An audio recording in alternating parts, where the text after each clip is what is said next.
In the time a wooden clapper strikes, you cross 8,000 years of history, landing instantly in the heavy sub-bass of a Shanghai underground club.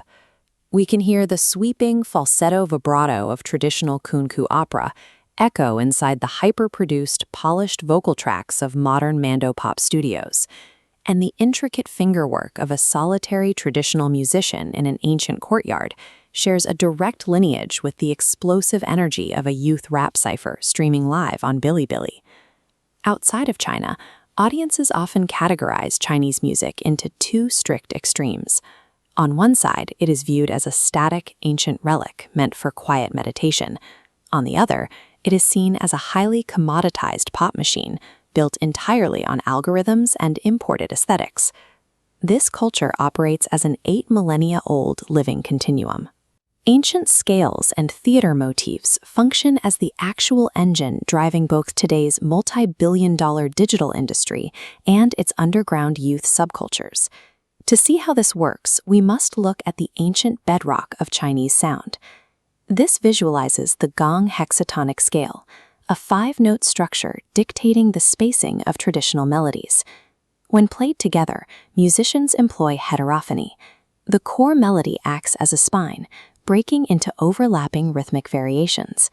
The physical tools used to express these textures are specific and highly specialized. Instruments like the 2-stringed erhu and the human vocal inflections.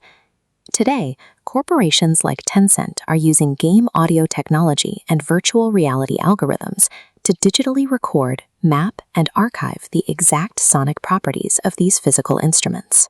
Simultaneously, underground electronic labels in Beijing and Shanghai download these archives.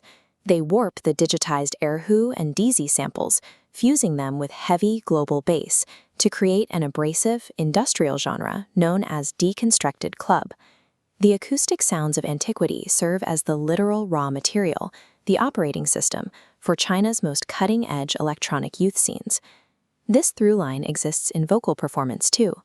Traditional Chinese opera functions as total theater. Performers integrate stylized falsetto singing, local dialects, martial arts, and deeply codified physical gestures into a single narrative performance pattern. The storytelling and vocal pacing of these operas paved the runway for the massive Mandopop wave of the late 20th century, fronted by idols like Jay Chou. Academics call this musical hybridity. Modern producers actively extract specific motifs from Peking opera and layer them directly over contemporary Western rhythmic beats. This linguistic connection reaches the street level as hip-hop artists bypass standard Mandarin, writing verses in the highly specific dialects of their home provinces. Chart-topping pop songs and underground ciphers have not replaced traditional opera. They function as its latest evolutionary medium, bringing hyper-local authenticity to modern speakers. The distribution of these genres happens within a massive, highly consolidated ecosystem. The digital landscape is controlled almost entirely by a duopoly, Tencent Music Entertainment and NetEase Cloud Music, which together generate billions in streaming revenue. These platforms cater to an audience of over 300 million young Chinese.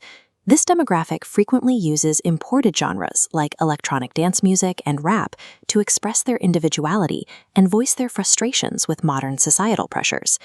This individualized expression faces significant state regulation.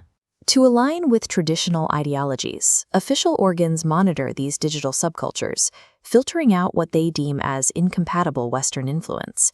To survive in China, countercultural music must uniquely negotiate its space.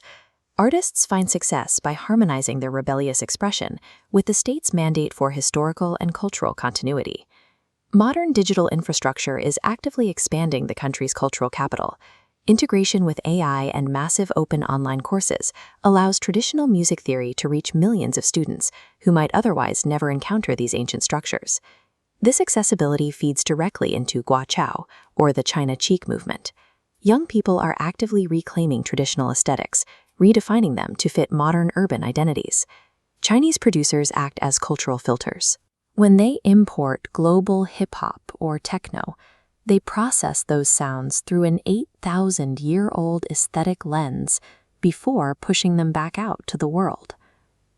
This timeline begins 8,000 years ago, with the Neolithic bone flutes of the Jiahu culture. The intent behind the breath that played this instrument, to communicate, to structure society, and to find harmony, persists today. Whether an artist is manipulating a Ming Dynasty bamboo flute or an algorithmic streaming platform, they are playing the exact same unbroken song.